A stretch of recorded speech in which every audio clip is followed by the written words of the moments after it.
verse number 27 is a sadhana kind of means. We'll be looking at this. The Gita must be chanted and then the Sahasranama uttered. The Lord's Swarupa must be meditated upon when ajasram, always. Always the Gita must be chanted. Don't say I chanted in my last life, so it's enough, or I chanted one day and it's enough. So that is the thing. Deyam Deena Janayacha Vittam. Neyam Sajjana Sanghe Chittam.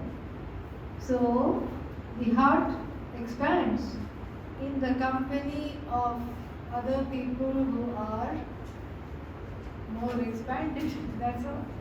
That's what happens. If we hang around, this we don't need Vedanta to understand this. If we hang around people who criticize everybody all day long, day after day, month after month, and if we hang around people who are always worried and afraid, naturally we will also become like that. And we won't even know that we have become like that. This is called Sahavasa Dosha, the fallacy of being around people without thinking really what this is all about. And then if you hang around a pack of thieves, very soon our own dharma will go away. We'll start to think, yeah, it's okay, just one thing to steal, nothing is wrong, like that we start thinking. Especially this is true in the fledgling state of trying to have some spiritual muscles and to protect them. So in the beginning, just like going to gym, go every day practice, and then after a month you have a few muscles. To protect that. And you don't eat things that are not good, and all these things, you have a commitment to physical, emotional wellness, etc. And you go according to that. And in Vedanta also, this physical and emotional wellness matters for the ingestion and the assimilation of the knowledge. So being around people with thoughts that are not always bringing one down is very important. And equally important is being around people who have stopped criticizing themselves and others. That is actually the beginning of what we call spirituality. I don't blame the world and I don't blame myself. Then, who to blame? We ignorance. That's the only thing to blame, is the self-ignorance. If anything needs to be blamed. But really speaking, there is nothing to blame. It is how it is. What is this Ishvara that is understood? And so there is really nothing to blame when we appreciate the order which is Bhagavan. And we'll hear more about that in Bhagavad Gita, Tattva Bodha, Upanishads, everything. So not to worry. And so the company we keep is very, very, very important. And in a course like this, with the goal being outside of oneself, moksha is oneself, but here the goal is not oneself, means it's not about trying to have one-upmanship, trying to show off, trying to compete. That's not what it's about. That's why there are no exams.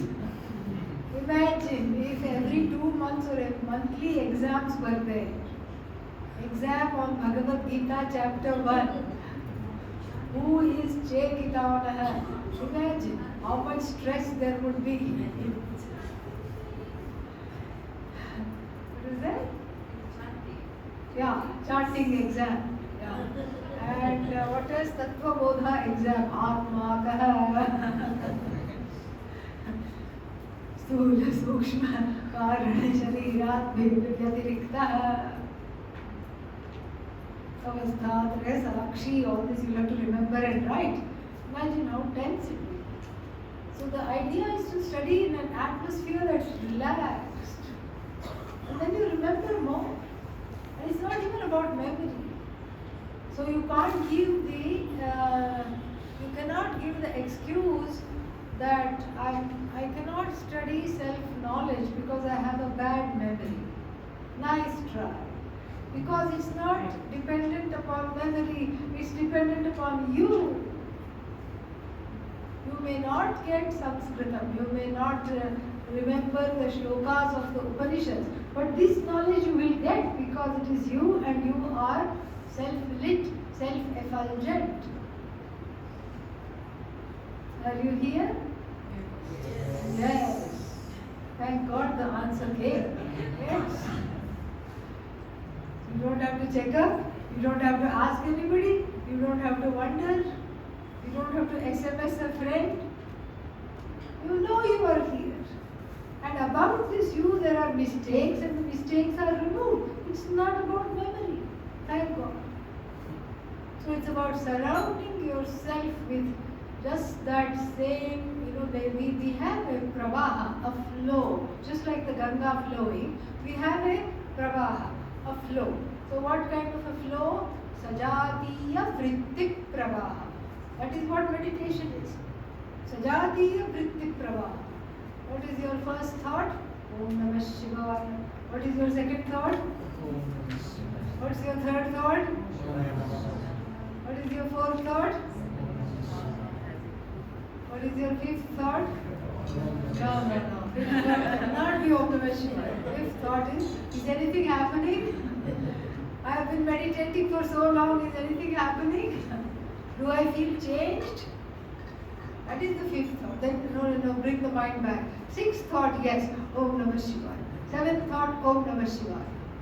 Eighth thought, wonder what happened to that student whose name was Shiva. Where is he? See, these people don't come to meditation at all. Then again, ninth thought, 10th thought, Om Namah Shivaya, Om Namah Shivaya. So what are you encouraged to do in meditation? To bring it back. To have a say over the ways of the mind. So here there is another kind of a pravaha. Sajatiya vritti pravaha, the flow belonging to the same kind of thoughts, ideas, discussions. As the Bhagavad Gita will say in the 10th chapter, Tat Kathanam, Tat Chintanam, Parasparam, Tat Avabodhanam. That's what makes the difference. Tat Kathanam. We keep talking about that. What is that? Brahman Ishvara, Atma Vidya, Brahma Vidya, everything. All same. Tat Chintanam. So when you are not talking, you are thinking about that. Parasparam Tat Avabodhanam. And mutually you are teaching each other that, discussing that, all these things, and so that's why this Satsanga is very, very, very important. And then the reaching out actions, which makes one grow, again, very, very important. Because it also, when you give, it increases self-confidence. Think of when you don't have anything and you are receiving. What is the body language when you are receiving? It's like this. I really don't want to ask, but sorry, just can I have something, please? Now you change the role. Now you are the giver. How do you give? Here. Head is held high. Chest is out. Not that you are proud. You are happy. You have confidence. You feel good. So the more you give, the more you feel good. There is a sense of feeling like, okay, I'm contributing. I'm not just feeding off of everybody's work. I'm a contributor, I'm doing something. So the body language itself of the giver is like this in anything, in any culture. And the receiver is all shrunk up, I wish the earth would swallow me up.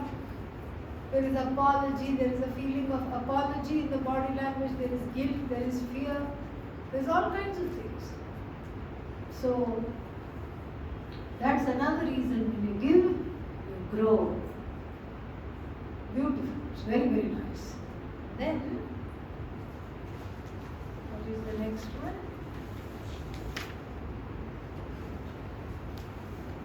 29.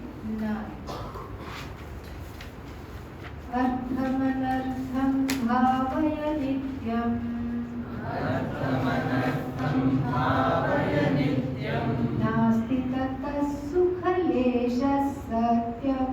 Nasti tatas sukhaleshas satyam. Putradapi dhana bhajam dhitihi. Putradapi dhana bhajam dhitihi. Sarvatra isha vihita ritihi. Sarvatra isha vihita ritihi. Artha. Artha means money here. That which is the cause of security.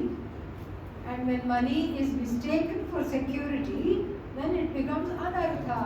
Anartha means all kinds of horrible things. It's called anartha. Opposite of security. Insecurity, fear, affliction, all kinds of problems. So nityam bhavaya. Always contemplate. Think always. What to think? Artham, anartham. The artha I am after is actually anartha. Artha is anartha. Anartha means all kinds of things you don't want. Insecurity, fear, sorrow, etc. So wealth has an objective and a subjective component. Money has an objective component. It helps me lead my life. It helps me be comfortable. It helps me to pay the bills. Nothing wrong.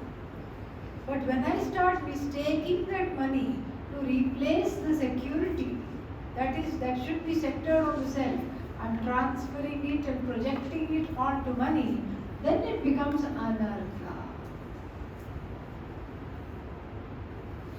And nasti tataha sukha. Sukha. And in that there is no happiness. There is no happiness in what? There is no happiness in hoarding wealth. There is no happiness on meditating on wealth. There is no happiness on just keeping on collecting wealth and thinking it will make you secure. It will not. For one thing, money has to be protected from itself. Very strange. Inflation. How much is enough to retire on? Tell me. You say, oh, if I have 1 crore, I'll be okay. All right, make 1 crore. And by the time you make 1 crore, then the thought that you have now that 1 crore will be enough to retire on for the rest of my life. By the time you make 1 crore, the 1 crore of today will be half a crore of tomorrow by the time you make it. Why? Because the value of money keeps going down because of the inflation. Then you have to scramble to invest, and then you have to do what is that? Some cryptocurrency. Bitcoin means you lose it bit by bit. That's why it's called Bitcoin. So you don't lose it all at once. Little by little bit by little bit, you lose it. Okay?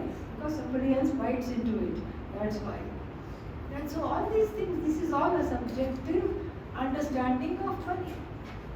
And the subjective understanding of money makes one, money can make you do a lot of things, but really all the aesthetic things that really make you happy, the money cannot buy. You can buy the Gita book with money. You go to Ram Jula and then go to what is that? Gita Bhavan, Gita Press, and then you buy the Gita book from Gita Press, and no matter how much you press it, it doesn't give the knowledge. Yeah. And then what? Then the money cannot make you, money can help you buy the book, buy all kinds of books, but it cannot help you understand. Money can make you buy all the albums, music albums, but then it cannot help you develop the ear to make you understand and enjoy. So many things are there. Shortcomings with wealth, because it is anartha. This is the subjective component of wealth. Wealth is going to make me happy.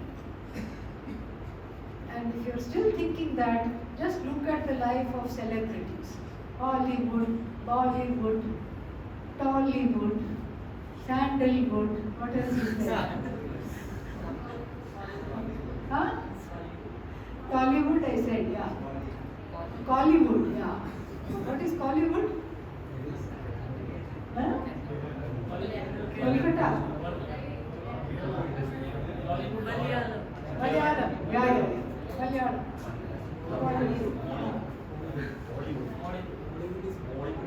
Bollywood, yes.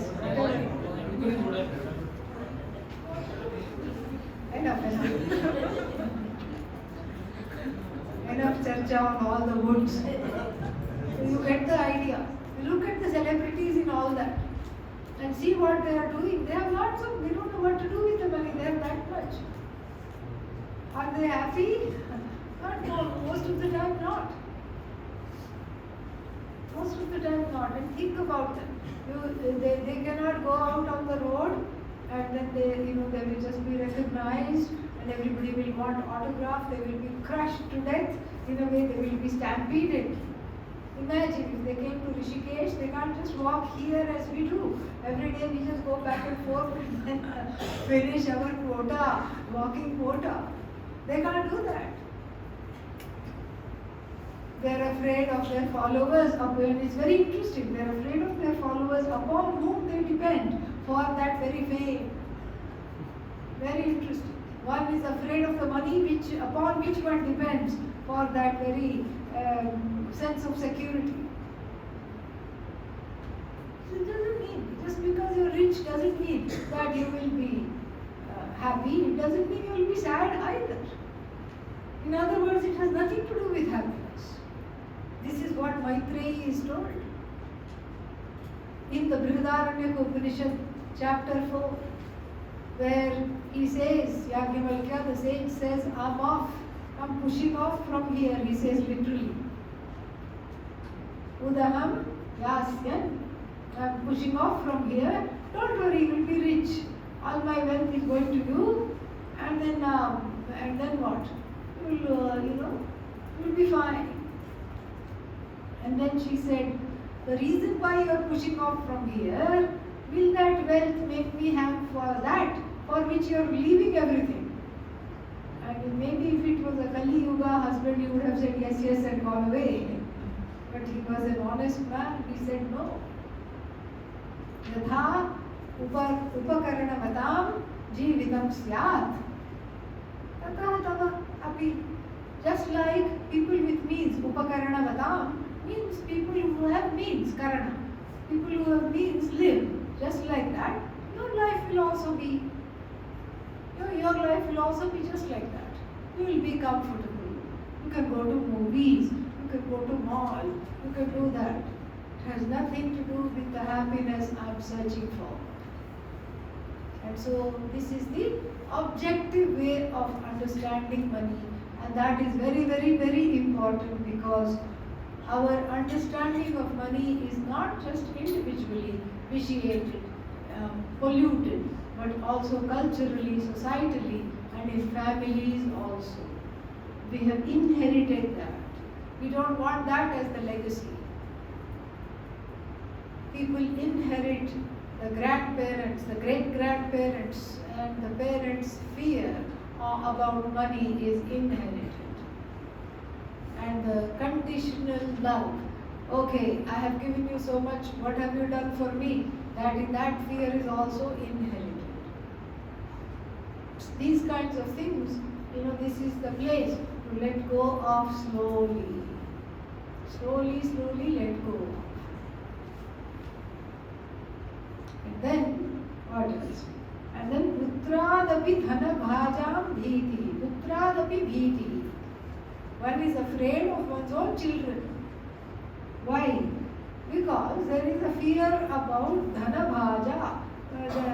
That means who should I leave my money to? Should I leave it to the eldest one? Well, always responsible, but we don't know how loving. Should I leave it to the middle one? Oh, I don't think so. Should I leave it to the last one? I don't know. This is the fear. Who will take care of me? I should leave it to the one who will take care of me. But how to know? Because right now I'm healthy. Right now I'm fine. I don't need any help. So when the day comes that I'm helpless, how will I know who to leave it to? I should know who to leave it to. And here itself there is worry. The whole of the elder age or old age can be spent in worry if one wants, very easily. How will they get along after I die? Why should you worry about that? You are not even going to be there. Will they get along? Will they fight? What will happen to my hard-earned wealth? Well, you earned it for whom? Them only, right? So give it and let go. The earlier system was very, very nice. Vanaprastha, who gave the keys of the house to the children and then left. Now there is no vana, there is no forest to repair to. There is all deforestation. And realistically, who is going to live in a forest after living in a flat? After living in a flat, one becomes flat. Okay? One is not able to undergo any hardships. That's why it's called flat. Makes you flat. Yeah. One is not able to undergo any hardship. No titiksha. The modern living has taken away our titiksha. No forbearance at all. So hot, so hot, so hot. And then in a few months, so cold, so cold, so cold. This is how we are. Namby-pamby, like a baby. And so, what to do? And we are spoiled by all this. So, Vanaprastha has to be redefined. You give your dream house to the children and go repair into a small little place, little bit away. That is what you can do nowadays. And then I was once asked, when do I know that I have to leave everything to the other generation? Then I asked the person, what is your living situation? Oh, we have 2 sons living with us and their wives too. And then I said, have you had the first fight with the in-laws? And the elder couple said, yes. And then the woman said, she always keeps changing the place of the sugar. And I keep putting salt in my tea. And then she does this and she does that. And she is doing that. And the husband also had complaints. And then so it was decided, when you have the first argument with the younger generation, in-laws or children, whoever it is, that is the time to let go. Give them the keys of the business, of the house, whatever it is, and leave. Vanaprastha. In Vanaprastha, both the husband and the wife repair to the forest and live in a small hut and do lot of meditation and study Upanishads from the gurus who are also in the forest. This is how it used to be in the ancient times. And then they live simply.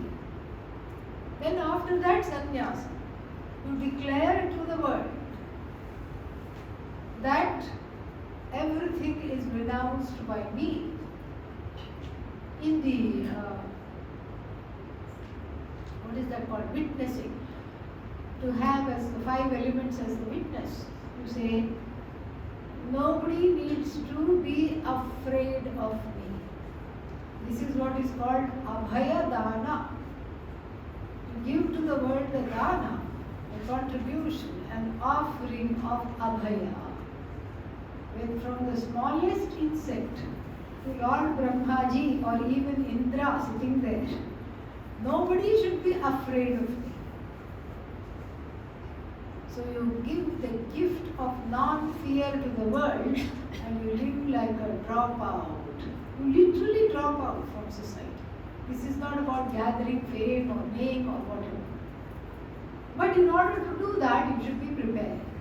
How should you be prepared? By having, by living a life in which you are not a slave to so many things. I have to have this, I have to have this way, I have to have it that way. Without this I can't live. That kind of a thing must not be there. The raga dveshas are well managed. One has emotional maturity, one has this knowledge. It is okay. It's wonderful to take sannyasa to be, in fact it's not taken, it is given. So it's wonderful to receive sannyasa. And in the Hindu tradition, this is the best retirement plan. This is everybody's retirement plan. Instead of worrying how far will this 1 crore in this age of inflation will take me, we live happily because Moolam taroho kevalam ashrayantah. The foot of the tree is my house. Panidvaye bhoktum amatrayantah. And then I have wonderful china. China means what? The plates. Plates. I have wonderful food plates. What is that? Panidvayam. This is my plate. This is my plate. This is my spoon.